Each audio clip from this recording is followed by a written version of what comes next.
नमस्कार, अग्निपथ देख रहे हैं आप और मैं हूं आपके साथ राखी। अमेरिका, इजराइल और ईरान के बीच जारी जंग अब डोनाल्ड ट्रंप के गले की फांस बन रही है।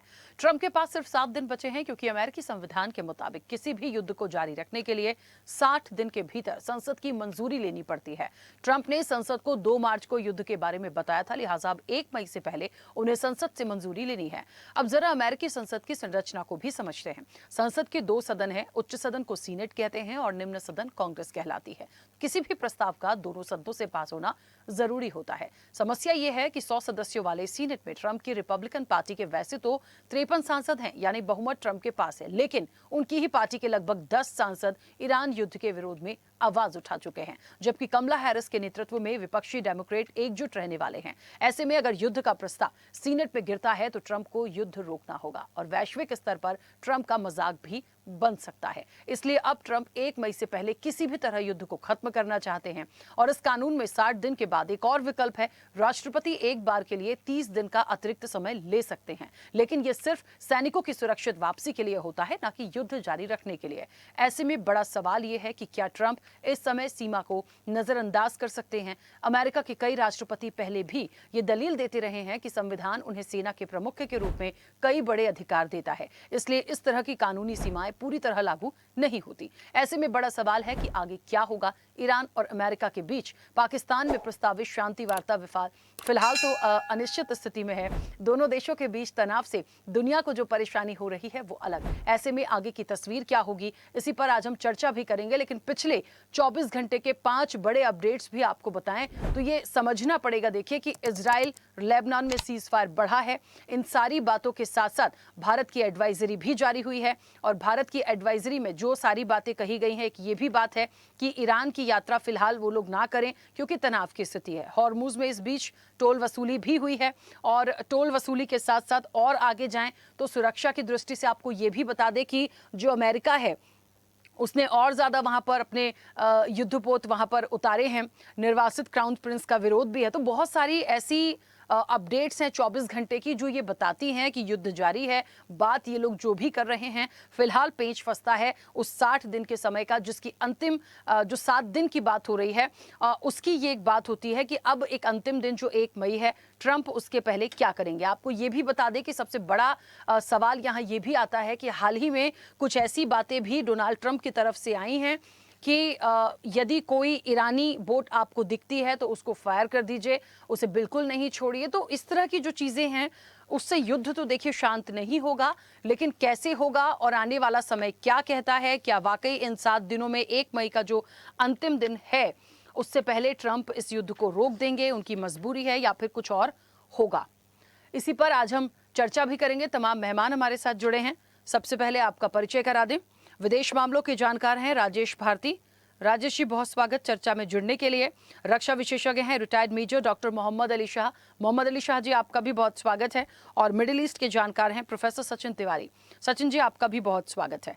चर्चा की शुरुआत में सबसे पहले सचिन जी आपसे करूंगी। मुझे सुन पा रहे हैं? जी हाँ जी। आप हाँ सचिन जी, अब क्या मतलब एक लाइन का एक सवाल है, आगे की रणनीति क्या? सब कुछ क्लियर है और तनाव बढ़ा ही हुआ है, बढ़ता जा रहा है, कैसे बात बनेगी, एक सवाल। दूसरी चीज, अमेरिकी संसद से जो चीजें निकल कर आई हैं ये एक बहुत बड़ी मजबूरी ट्रंप के लिए हो सकती है, लेकिन ट्रंप के साथ दूसरी समस्या जो हम देख रहे हैं, और ज्यादा आप अपनी सैन्य शक्ति बढ़ा रहे हैं, और ज्यादा आप अपने युद्धपोत उतार रहे हैं। आप कह रहे हैं कि यदि सुरंग बिछाते हुए कोई भी ईरानी बोट दिखती है हॉर्मुज के पास, उसे तुरंत फायर कर दिया जाए। तो रुकने की तो कहीं से कहीं तक उम्मीदें या ऐसी कोई चीज नहीं दिखती कि ये वॉर रुकेगी या कुछ चीजें होंगी। लेकिन अमेरिका के पास जो एक मजबूरी आई है उसकी संसदीय प्रणाली को समझते हुए, क्या ये बड़ा गेम करेगी? कैसे समझें इसे? जी धन्यवाद। हमको ऐसा लगता है कि ये जो 2 हफ्ते का विराम लिया गया है, ये पॉज है। युद्ध कंटिन्यू है, युद्ध में कहीं कोई परिवर्तन नहीं। अंतर ये आया है कि ये जो रणनीतिक रूप से अमेरिका ने जब युद्ध स्टार्ट किया था, उसके बाद इस स्टेट ऑफ हॉर्मुज को लेके जो महत्वपूर्ण टर्न्स थे या स्टेट ऑफ हॉर्मुज के माध्यम से हम देखते हैं कि इस पूरे युद्ध में ईरान को फाइनेंशियली कोई नुकसान नहीं था, बल्कि इस युद्ध में लास्ट 50 डेज में जो ईरान ने जो गेन किया है वो लास्ट कई ईयर्स में नहीं किया था। इसके तहत अमेरिका ने एक रणनीति में बदलाव किया, स्टेट हॉर्मुज को ब्लॉकेट किया। अब सिर्फ ब्लॉकेट की बात नहीं है, उसकी योजना स्टेट ऑफ हॉर्मूज में जो स्टेटमेंट लास्ट नाइट ट्रंप ने दिया है, उनका कहना है कि ये जो माइंस हैं ऑलरेडी हैं या इनकी बोर्ड्स जो माइंस को और आगे बढ़ाने का प्रयास कर रही हैं, उनको खत्म करना है। और उसको ये लग रहा है कि अगर हम कंट्रोल कंप्लीट रखते हैं स्टेट ऑफ हॉर्मूज पे, तो ईरान निश्चित रूप से उन मांगों को मानने के लिए तैयार होगा जिन मांगों को अमेरिका चाहता है। क्योंकि एक महत्वपूर्ण बात यह है कि जो अभी का डेवलपमेंट आ रहा है कि शायद ईरान के विदेश मंत्री का कुछ डिस्कशन जो पाकिस्तानी डिप्टी प्राइम मिनिस्टर हैं और उनके जो विदेश मंत्री हैं आसिफ मुनीर, उनके साथ कुछ डिस्कशन हुआ है। तो ये एक प्रेशर है पूरा अमेरिका का। दूसरा, मिलिट्री भी वो, उनको ऐसा लगता है अमेरिका को कि बूट्स ऑन ग्राउंड की जगह अगर हम स्टेट ऑफ हॉर्मूज पे अपनी नेवी के माध्यम से कंट्रोल करेंगे, चूंकि उनके एक और स्टेटमेंट आया कि अब हमको बहुत जल्दी नहीं है, नो हरी। ये बहुत इंपॉर्टेंट है। एक टाइम था जब हमको लगता था कि ईरान अमेरिका को जल्दी है, लेकिन अब वो कह रहा है कि हमको बहुत जल्दी नहीं है, क्योंकि हमने उनके जो आर्थिक एक प्रकार से पाइपलाइन थी जहां से उनको संबल था, उसको हम खत्म किया हम, और वहां से ईरान परेशान हो रहा है। तो ये जो वहां अगर हम पूरा उनका बिजनेस मॉड्यूल भी देखें तो 70% जो इनकम है ईरान को वो इसी स्टेट ऑफ हॉर्मूज से, ऑयल के माध्यम से, चाइना के माध्यम से जितना ही व्यापार था, अमेरिका इसको और टाइट करेगा। और इस कारण मुझे लगता है कि ये बैटलफील्ड है और ये और ज्यादा यहाँ युद्ध की स्थिति बनेगी, क्योंकि अब जो परिस्थितियां निर्मित हो रही हैं उसका प्रभाव क्रूड पर भी है। और क्रूड का जैसे ही ऊपर रेट और जाएगा भी, तो मार्केट में इन्फ्लेशन से लेके दूसरी समस्याएं आना चालू होंगी और इसका प्रभाव पूरी दुनिया में पड़ेगा। एक चीज और मैं बता दूं, अमेरिका को इस पूरे युद्ध में एक चीज और समझ आई है कि यूरोप में जिस तरीके से उससे दूर हुआ है या बाकी कंट्रीज ने बहुत उसके संग साथ नहीं आए, तो उनको इस युद्ध के बीच में ही पूरी रणनीति बदलना पड़ी। और इसका ही परिणाम था कि स्टेट ऑफ हॉर्मूज उसके लिए एक ऐसा सॉफ्ट टारगेट लगा कि जहां शायद जो अपने देश में जिससे वो बच रहे थे कि बहुत ज्यादा आप मैन पावर न ले जाएं, बहुत बड़े लेवल पे आप बूट और ग्राउंड ना करें, अमेरिकी सैनिकों को लेकर कई चीजें चिंताएं की बात आई थी, ये उनके लिए सबसे सेफ एक पैसेज है जिस पे जाके वो काम कर रहे हैं। और मुझे लगता है कि अभी बहुत जल्दी अब इस पे नहीं होगा, अब ये बहुत बात ज्यादा खिंचेगी, ज्यादा बार्गेनिंग होगी और ज्यादा प्रेशर टैक्टिक्स है, लेकिन इससे ज्यादा अगर युद्ध आगे जाता है तो ये बहुत अच्छा नहीं है, ये दुनिया के लिए अच्छा नहीं। ठीक है, चलिए वापस आऊंगी। राजेश जी मुझे सुन पा रहे हैं? जी मैं सुन पा रहा हूँ। हाँ राजेश जी, एक तो क्या है कि जिस तरीके से लगातार ट्रंप के पास एक प्रेशर उनकी संसदीय प्रणाली से है, मान लिया, दूसरी तरफ अपनी धमकी उनकी जारी है ईरान के प्रति। दूसरा सवाल, एक बहुत बड़ा पॉइंट ये है कि पिछले 24 घंटे की जो अपडेट्स हम देखें तो इजराइल लेबनान सीज फायर बढ़ा, भारत की एडवाइजरी बीच में आती है, टोल वसूली हॉर्मुज से हो ही चुकी है, इस बीच में अमेरिका को जो एक्शन लेना था अपने सेना ऑफिसर के लिए वो ले चुके हैं। हमें ये समझना पड़ेगा कि क्या वाकई जो एक 7 दिन का समय बड़ा क्रुशियल माना जा रहा है ट्रंप के लिए कि 1 मई अंतिम दिन है, उससे पहले वो कुछ भी करके इस जंग को खत्म करेंगे। अब बात इस चीज की कि कैसे, एक हफ्ता, ऐसे तो ना जाने कितना समय हो चुका है, वो तो हो नहीं पा रहा। क्या वाकई एक मजबूरी के चलते ये जंग जो है वो रुक जाएगी या इसकी कोई दूसरी तस्वीर हमें देखने को मिलेगी? क्योंकि जहां तक सीज फायर की बात है वो हम टूटता हुआ देख चुके हैं, जंग लगातार जारी है, धमकियां लगातार दे रहे हैं, तो ऐसे में इसका क्या विकल्प आप देख पा रहे हैं? राखी जी, ऐसा है ना कि ये जो जंग है ये एक दूसरे रूप में आपका ये चेंज हो गया है या परिवर्तित हो गया है, क्योंकि अमेरिका को इस पूरे जो 40 डेज का लगभग जंग हुआ जिसमें इजराइल और अमेरिका ने ईरान के ऊपर उसके सारे एस्टेब्लिशमेंट को जितने मैक्सिमम नुकसान कर सकते थे उन्होंने किया, उसके नेवी को, उसके जो है एयरफोर्स स्टेशंस को, सभी तरह से नुकसान किया, लेकिन अंततः ईरान सरेंडर नहीं किया। तो अमेरिका के जो रणनीतिकार हैं, जो स्ट्रेटजिस्ट, उन्होंने यह समझाने में सफल रहे अमेरिकन राष्ट्रपति को कि जब तक ईरान का जो सप्लाई चेन है, क्योंकि स्टेट ऑफ हॉर्मुज से ईरान सुरक्षित निकासी कर रहा था, तो वह निकासी जो है मेनली हम जानते हैं कि ईरान अपना 90% के आसपास जो अपना पेट्रोलियम है वो चीन को भेजता है, और इसीलिए अभी देखिए सबसे ज्यादा मुश्किल चीन को रखा है, क्योंकि किसी भी ईरानी जहाज को अमेरिका नाकेबंदी के माध्यम से गुजरने नहीं दे रहा है। बहुत सारे जहाज लौटा दिए। तो ये जो प्रेशर है ईरान के ऊपर, तो आर्थिक दबाव आया ही आया है। ये क्राइसिस, वैसे चीन के पास तेल का बहुत बड़ा स्ट्रेटेजिक रिजर्व है कि वो लगभग सालों का रिजर्व रखता है चीन, लेकिन अंततः रिजर्व तेल से चीन जो है तेल निकाल के और उस अपनी अर्थव्यवस्था या अपनी जरूरतों को पूरा करने के दिशा में बहुत लंबे समय तक काम नहीं कर पाएगा। तो ये जो अभी समस्या है वो चीन के लिए अधिक है, और निश्चित रूप से ये जो नाकेबंदी वाला कॉन्सेप्ट है अमेरिका लेके आया है, इससे ईरान को आर्थिक नुकसान हो रहा है। वैसे ईरान के पास दूसरे भी रास्ते हैं, लेकिन वो रास्ता इतना नहीं है, क्योंकि ईरान लगभग 20 लाख बैरल प्रतिदिन तेल जो है ईरान भेज रहा था। तो 20 लाख बैरल तेल भेजने के जो उसके पास ओमान के पास तट पे एक दूसरा भी उस पे बंदरगाह है, वो भी डीप सी का रीजन है जहां से वो तेल भेज सकता है, लेकिन वो उसकी कैपेसिटी इतनी नहीं है कि भी 20 लाख बैरल प्रतिदिन तेल भेजा जा सके।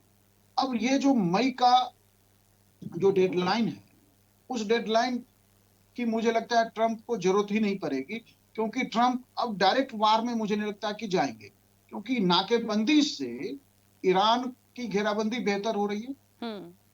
उसका इम्पैक्ट जो ग्लोबल आया है, वो यदि प्रेशर बनेगा, ग्लोबल प्रेशर बन पाता है, तो निश्चित रूप से उसका असर सामने आएगा। ईरान को जो आर्थिक नुकसान हो रहा है, अब आप देखिए कि अभी युद्ध बंद है, फिर भी इस सीज फायर के दौरान में आज तेल का जो क्रूड का इंटरनेशनल मार्केट में प्राइस है $106 प्रति बैरल हो गया है, और आप पूरे इस युद्ध के दौरान देखें तो 115-16 हाईएस्ट गया।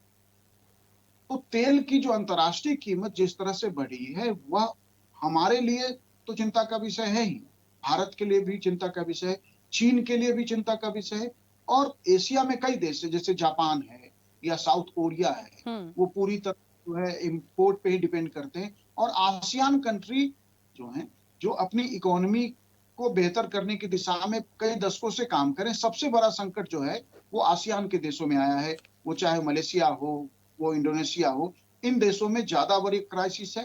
यूरोप के बाजारों में इसका इम्पैक्ट है, खुद अमेरिका में इसका इम्पैक्ट है, और अमेरिका के सीनेट से ये पास होगा या नहीं, मुझे लगता है कि अमेरिका के सीनेट में जितना मतभेद हो, लेकिन जब राष्ट्रपति किसी पॉलिसी को लेकर सीनेट में सामान्यतः ऐसी स्थिति में जाते हैं जो युद्ध जैसे माहौल का है, तो मुझे लगता है कि सीनेट में ये पास भी हो जाएगा, सारे विरोध और हंगामे के बाद भी। लेकिन ट्रंप का जितना अस्थिर कैरेक्टर है कि वो कुछ भी बोल देते हैं, वो किसी को नरक का द्वार बता देते हैं, किसी को नरक का देश बता देते हैं, तो ऐसे में ट्रंप हाशिए पे जरूर जा रहे हैं। ये भी न्यूज है कि पेंटागन के जो टॉप कमांडर्स हैं, उन्होंने जरूरी सूचनाएं ट्रंप को देने से बच रहे हैं या बाईपास करने की कोशिश कर रहे हैं, जबकि अमेरिकन राष्ट्रपति अपनी सेना का जो है चीफ कमांडर होता है। तो ये सारी स्थितियों के माध्यम से या इन सब के बीच आपको देखना पड़ेगा। तो ईरान को आर्थिक नुकसान ही नहीं है, ये सारी दुनिया का है। और ईरान पे बंदी जरूर एक हद तक सफल भी हो रही है, तभी ईरान भी शायद प्रेशर में आया है, लेकिन ये तो एक संप्रभु देश के ऊपर थोपा गया युद्ध है ना। ईरान की क्या गलती कि आप किसी संप्रभु सॉवरेन कंट्री को कहें कि वो अपना यूरेनियम प्रोग्राम सरेंडर कर दे, वो सारा यूरेनियम मुझे सरेंडर कर दे। क्या केवल यूरेनियम का इस्तेमाल एटम बम बनाने में होता है? उसके दूसरे इस्तेमाल भी हैं, बिल्कुल, एनर्जी अन्य इंडस्ट्रियल डेवलपमेंट में। तो ईरान एक संप्रभु देश के रूप में जो अपने बचाव में कर सकता है वो कर रहा है, और हमें लगता है कि भारत ही नहीं, दुनिया के ज्यादातर देशों में जो कॉमन मास है वो ईरान का समर्थन करता है, और ईरान का समर्थन करता और करना भी चाहिए, क्योंकि ईरान इस बार जो आक्रमण है उसका कोई तार्किक आधार नहीं था। ठीक है, चलिए वापस आऊंगे। मोहम्मद अली शाह जी, मुझे सुन पा रहे हैं? मोहम्मद अली शाह जी, बड़ा महत्वपूर्ण सवाल एक ये है यहाँ पर, क्योंकि आप रक्षा की दृष्टि से मैं सवाल लूंगी, क्योंकि लगातार हम देख रहे हैं अमेरिका जो है वो मध्य पूर्व में अपना एक यूएस जॉर्ज डब्ल्यू बुश एक युद्धपोत अपना ऑलरेडी उतार चुका है। उसकी जो सैन्य शक्ति है वो वैसे ही अपनी दिखा रहा है, नाकेबंदी वो किस तरीके से कर चुका है और लगातार उस पर आगे बढ़ रहा है, ये भी हमें पता है। एक और बात हो गई है कि कहीं भी यदि किसी भी तरह का कोई एक्टिविटी ईरान की होती है, उनकी बोट्स की होती है, तो उसे फायर करने के भी आदेश हैं। तो सब कुछ अमेरिका अपने हिसाब से करना चाहता है और दूसरी तरफ कहता है कि हम इस चीज़ को बंद कर देंगे और हम बाद से सारी चीज़ों का सॉल्यूशन निकालेंगे। हम बहुत दिनों से देख रहे हैं। ईरान का पॉइंट इसलिए जेन्युइन लगता है कि आप, वो कह रहा है आप नाकेबंदी हटाइए, आप हटा नहीं रहे हैं। आप उनको, अमेरिका कहेगा आप परमाणु नहीं बना सकते। भाई क्यों नहीं बना सकते? ये अभी एक बात यहाँ राजेश जी ने भी बोली कि आप इस तरीके से बोल ही नहीं सकते किसी को। यूरेनियम आप पूरा चाहिए, आपको क्यों चाहिए भाई? मुझे ऐसा लगता है कि ये ना एक कहीं का कोई बड़ा कोई गुंडागर्दी नहीं होती, ये उस टाइप से चीजें हो रही हैं जो हमने पिछले कुछ रिकॉर्ड्स में दूसरी कंट्रीज में देखी। सवाल इस बात का है कि क्या एक जो प्रेशर संसदीय प्रणाली की तरफ से अमेरिका के पास आया है, क्या 1 तारीख तक ये खुद एकदम नॉर्मल हो जाएंगे या फिर ये कुछ और ऐसी बेवकूफी करेंगे जिसकी वजह से बाकी लोगों का बड़ा नुकसान होगा? अनम्यूट करेगा, आपकी आवाज नहीं आ रही है। जी, अभी आ रही है आपको? हाँ बोलिए। जी, बड़ा अच्छा सवाल आपने पूछा है कि डोनाल्ड ट्रंप साहब ने अभी, जैसे आपने बताया, तीसरा एयरक्राफ्ट कैरियर वहां पे डिप्लॉय कर दिया है। Gulf of Oman, USS George Bush Gerald already है वहां पर। इब्राहिम लिंकन जो निकलकर भाग गया था वहां से, वापस आया, वो ऑलरेडी है। और तीसरा, डोनाल्ड ट्रंप साहब ने क्लियर आदेश दिया है कि अगर ईरानी शिप, कोई भी जहाज अगर सी माइंस लगाते हुए दिखे तो शूट एट साइट, सीधा शूट मारो उसको। डोनाल्ड ट्रंप साहब का क्या गोल पोस्ट शिफ्ट होता जा रहा है? क्यों? पहले ये था कि स्ट्रेट ऑफ हॉर्मुज तो खुला हुआ था ना जंग से पहले, इसको बंद करो, बंद हुआ, खोलो, बंद हुआ। तो इसमें आज की तारीख में ना युद्ध केवल हथियार से, फौजियों से, सिपाहियों से नहीं लड़ा जाता, बहादुरी से नहीं लड़ा जाता है। इकोनॉमी सबसे बड़ी बात है, इकोनॉमी पे लड़ा जाता है। और ये युद्ध खास तौर से इकोनॉमी पे लड़ा जा रहा है क्योंकि वो समझ गया है, दोनों देश, ईरान भी, अमेरिका भी, ये जब आप किसी देश की इकोनॉमी पे वार करते हैं तब जाके उसको असर पता है। और इसीलिए ही स्ट्रेट ऑफ हॉर्मुज बहुत बड़ा विषय इस पे बन चुका है। 20% तो तेल यहाँ से जाता है, 12% रेड समुद्र से, लाल समुद्र से जाता है, 30% इंटरनेट केबल यहाँ से जाते हैं स्ट्रेट ऑफ हॉर्मुज से। तो ये दोनों मुल्क ये समझ रहे हैं इस पे जो कब्जा करेगा। जैसे कि शुरुआत में एक अमेरिकन फिजिसिस्ट थे, अल्फ्रेड क्लेयर महान। अल्फ्रेड क्लेयर महान ने कहा था जो समुद्र पे राज करेगा वही धरती पे राज करेगा। और सर वॉल्टर रैली, ये भी एक फिजिसिस्ट थे, उन्होंने भी ये बात कही थी। और ऑटोमन एम्पायर में एडमिरल हेरिडन बारबरोसा ने ये बात एम्परर सोलोमन, शहजादा सोलोमन को ये बात समझाई थी। वही बात अब सही निकल रही है। और 1980 में भी, 1980 में ईरान ने धमकी दी थी स्ट्रेट ऑफ हॉर्मुज को बंद करने की, और ये था कि अगर स्ट्रेट ऑफ हॉर्मुज की बात आ गई तो तीसरा विश्व युद्ध, 1980 की बात बता रहा हूँ मैं, तो तीसरा विश्व युद्ध शुरू हो सकता है। अब देखिए, अमेरिकन नेवी ने अपने आप को डिप्लॉय कर दिया है डोनाल्ड ट्रंप के आदेश के मुताबिक। तकरीबन 30-40 साल पहले की बात है, तब 290 पैसेंजर्स एक ईरान एयरक्राफ्ट पे ऑन बोर्ड थे। अमेरिकन नेवी ने वो विमान को मार गिराया था, एक भी सर्वाइवर नहीं बचा था। 290 सर्वाइवर्स मरे थे, पूरे सर्वाइवर्स नहीं, पैसेंजर, सॉरी, पैसेंजर्स इसमें मरे थे ऑन द स्पॉट। तो अमेरिका को कोई फर्क नहीं पड़ता कितने लोग मरे, कहाँ पे कोलैटरल डैमेज हो, मगर इकोनॉमी, पूरे देश की एलपीजी प्राइसेस, तेल के प्राइसेस, फ्यूल के प्राइसेस बढ़ रहे हैं और बढ़ेंगे भी, डिमांड सप्लाई पे कुछ निर्भर है। तो ये अब सिक्योरिटी पॉइंट ऑफ व्यू के हिसाब से अगर देखें तो देखिए, हिंदुस्तान की कुछ शिप्स पे भी फायरिंग हुई थी ईरान की तरफ से, और ये कैसे हुई, क्यों हुई, हालांकि ईरान ने बाद में बयान दिया, हमें पता नहीं ये कैसे हुआ। तो या तो कुछ इसकी वजह हो सकती है, या तो एक जो रूट स्पेसिफाई था उस रूट से या तो नहीं गुजरे, या तो वो जहाज किसी और मुल्क का था, उसमें सामान केवल हिंदुस्तान का था, या तो ईरान से चूक हुई है, गलती हुई है, कुछ भी वजह हो सकती है इसमें। तो सिक्योरिटी पॉइंट ऑफ व्यू से जो मुल्क इसके अंदर डायरेक्टली इन्वॉल्व भी नहीं है ना, उनको फर्क पड़ेगा, और उनको फर्क पड़ भी रहा है। तो ये सबसे दुखद बात है, सबसे तकलीफ की बात ये है। आप अगर युद्ध में डायरेक्टली इन्वॉल्व हैं और आपको फर्क पड़ रहा है तो अलग बात है। आप, अरे कुछ लेना देना नहीं युद्ध से, आप बेगानी शादी में अब्दुल्ला दीवाना, आप आ गए, आपको फर्क पड़ रहा है। तो डोनाल्ड ट्रंप साहब, और देखिए, जब आप सीज फायर की बात करते हैं, सीज फायर मतलब it has to be permanent दिल से सीज फायर हो ना, दूसरी दिल से हो। सुपरफिशियल सीज फायर कुछ नहीं होता, कोई युद्ध विराम नहीं होता। सुपरफिशियल सीज फायर एक स्ट्रेटेजिकल पॉज होता है पास में। और अभी जैसे कि लीबिया, ये अपना ये कौन सा मुल्क है यार यहाँ पे, हिजबुल्ला, लेबनान, जैसे कि लेबनान और इजराइल की देखिए आप, इनकी फायर की बात हुई थी तो लेबनान और इजराइल के बीच में इजराइल ने तुरंत फायरिंग शुरू करी थी, ये दिखाने के लिए कि हम इस सीज फायर के साथ में नहीं है, हम इसको नहीं मानते हैं। और अब जाके डोनाल्ड ट्रम्प साहब कहते हैं कि मैं उम्मीद कर रहा हूं कि अपने मुल्क में होस्ट करूं लेबनान को भी और इजराइल को भी, और बातचीत आगे बढ़ाऊं। 3 हफ्ते का सीज फायर जो संडे को खत्म हुआ था, 3 हफ्ते का सीज फायर और बढ़ा दिया है। तो डोनाल्ड ट्रम्प साहब ने पूरी दुनिया के अंदर, डोनाल्ड ट्रम्प साहब का कहना ये है कि जब वो राष्ट्रपति नहीं बने थे ना तो वो बहुत खुशहाल थे। भैया जब वो राष्ट्रपति नहीं बने थे तो पूरी दुनिया खुशहाल थी। तो ये ईरान तो तो ईरान तो पीछे नहीं हटेगा। ठीक है, अगर वो सोच रहे हैं कि ईरान पीछे, जी ठीक है। चलिए, मेरा एक, मैं चाहती हूँ भारत के परिप्रेक्ष्य में हमारे जो और 2 एक्सपर्ट हैं उनका एक सुझाव। सचिन जी, भारत इस वक्त हर तरीके से, चाहे मैं व्यापारिक रूप से समझूं या मैं रक्षा की दृष्टि से समझूं, एक भारत के परिप्रेक्ष्य में एक प्रतिक्रिया कि भारत इस वक्त क्या करे। भाई एक एडवाइजरी तो उन्होंने कॉमन जो लोग यात्रा करते होंगे उनको कह दिया, तो ये तो कॉमन सी बात है। कोई भी कंट्री क्यों कहेगी कि इतनी गोलीबारी हो रही है, इतना बड़ा युद्ध चल रहा है तो आप ईरान जाइए, भाई कोई नहीं जाएगा। फिर भी ठीक है, आपने एक अपील कर दी, आपने एक बात कही, एडवाइजरी जारी करी, बहुत अच्छी बात है। दूसरे एक क्या बेहतर सुझाव भारत के लिए इस वक्त हो सकता है? देखिए, भारत की स्थिति बहुत सामान्य नहीं है। आप इसमें से समझिए, एडवाइजरी बिना इंटरनल इनपुट के जारी नहीं होती है, क्योंकि ये जो युद्ध है इसको सिर्फ आप अमेरिका और ईरान का नहीं देख सकते। मेन प्लेयर्स में इजराइल है। इजराइल के कारण अमेरिका युद्ध में आया था।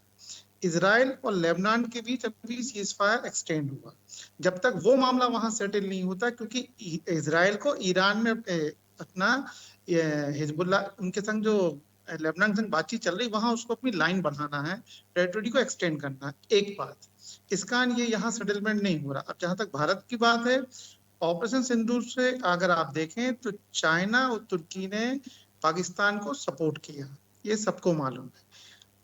पाकिस्तान के संग सीमा लगी हुई है ईरान की, तो हमें ये युद्ध बहुत महत्वपूर्ण है, हम इससे दूर नहीं हो सकते, क्योंकि आपके साथ चाइना भी आपके संग एक शत्रु शब्द भी कह सकते हैं, और पाकिस्तान है। इन दोनों के पीछे तुर्की ने वहां सपोर्ट किया, वहां ईरान की सीमा पाकिस्तान से लगी हुई है। इस कारण हमारे लिए ये बहुत महत्वपूर्ण है कि हम कैसे इसको बैलेंस करें। अमेरिकी राष्ट्रपति के बयान कुछ भी आते हैं, उस पर हमारे यहाँ से रिएक्शन नहीं आता है, इसको अपन जाने दें बात को, लेकिन ये बहुत साधारण परिस्थिति नहीं है। हमारे लिए महत्वपूर्ण ये है, क्या स्टेट ऑफ हॉर्मूज खुलेगा, हमारा व्यापार बढ़ेगा, क्योंकि हमारे पास 140 करोड़ अपना देशवासियों का रिप्रेजेंटेशन है। इसलिए इस युद्ध में बहुत महत्वपूर्ण है कि भारत अपनी विदेश नीति को बहुत क्लियर रखे और बैलेंस होने के साथ अपना काम करे। ठीक है, क्योंकि समय की सीमा है। राजेश जी, आपकी तरफ से भी बहुत जल्दी से एक छोटा सा सुझाव भारत के परिप्रेक्ष्य में। देखिए, विदेश नीति कितना महत्वपूर्ण भूमिका निभाता है अंतर्राष्ट्रीय स्तर पे। जब भारत को लेके अमेरिकन राष्ट्रपति का जो ट्वीट है कि भारत नरक का देश, तो देखिए सबसे पहले जो अंतर्राष्ट्रीय प्रतिक्रिया जहां से आई उसमें एक ईरान है, और उसने भारत को एक शानदार देश बताया है। तो ईरान ने दोस्ती का हाथ फिर से, जबकि हम इस संघर्ष में, इस 40 दिनों के युद्ध में हमने ईरान के साथ खड़े होने को लेके कुछ भी स्पष्ट रूप से नहीं बोला, हमारी अंतर्राष्ट्रीय नीति में, हमारी विदेश नीति में सामने नहीं आई कोई बात। और हम अब ईरान ने एक बार फिर से भारत को मौका दिया है, वो पुराना दोस्त है, मजबूत दोस्त है। और हम, ठीक है, अमेरिका दुनिया का सबसे बड़ा इकोनॉमिक पावर है, दुनिया का सबसे बड़ा मिलिट्री पावर है, लेकिन जितना अस्थिर टेम्परामेंट है ना अमेरिकन राष्ट्रपति का, उसमें हमें अमेरिका की कीमत पे दुनिया के हर संबंध को दांव पे नहीं लगाना चाहिए। एक तो भारत को ही देखना है, दूसरा पाकिस्तान को जो इंपोर्टेंस मिला है इस पूरी बातचीत में, फर्स्ट राउंड की बातचीत, सेकेंड राउंड की बातचीत के लिए कहा जा रहा है ट्रंप पाकिस्तान आने तक के लिए तैयार है। तो पाकिस्तान ने अपनी अंतर्राष्ट्रीय छवि एक आतंकवादी देश या जिस भी तरह की थी उससे अलग की है और अपना इंटरनेशनल इमेज बढ़ाया है। तो भारत की छवि को जो धक्का लगा है, हमें लगता है कि वो हमें ठीक करने की जरूरत है। ठीक है, और देश में जो अन्य माहौल है उसे भी हमें ठीक करना चाहिए। बिल्कुल। चलिए, क्योंकि समय की सीमा है, आप सभी मेहमानों का बहुत शुक्रिया इस चर्चा में जुड़ने के लिए। तो देखिए, एक बात तो साफ है कि जो कुछ भी चल रहा है, हॉर्मुज पर बढ़ता तनाव है और ट्रंप पर सीनेट का दबाव, ये तो है, इसे कोई नकार नहीं सकता।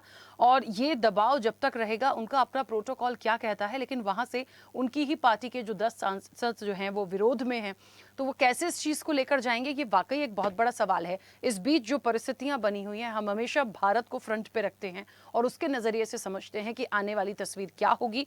तो देखिए, क्योंकि 1 मई जो अंतिम दिन दिया गया है, उसके पहले ऑलमोस्ट चीजें क्लियर होंगी।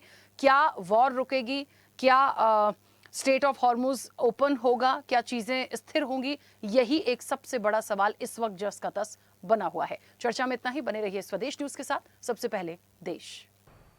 ऐसे ही वीडियोस के लिए लाइक करें, शेयर करें, फॉलो करें। YouTube पर जाकर सब्सक्राइब कर बेल आइकन दबाना ना भूलें और ताजा अपडेट्स के लिए स्वदेशलाइव.com पर जरूर जाएं।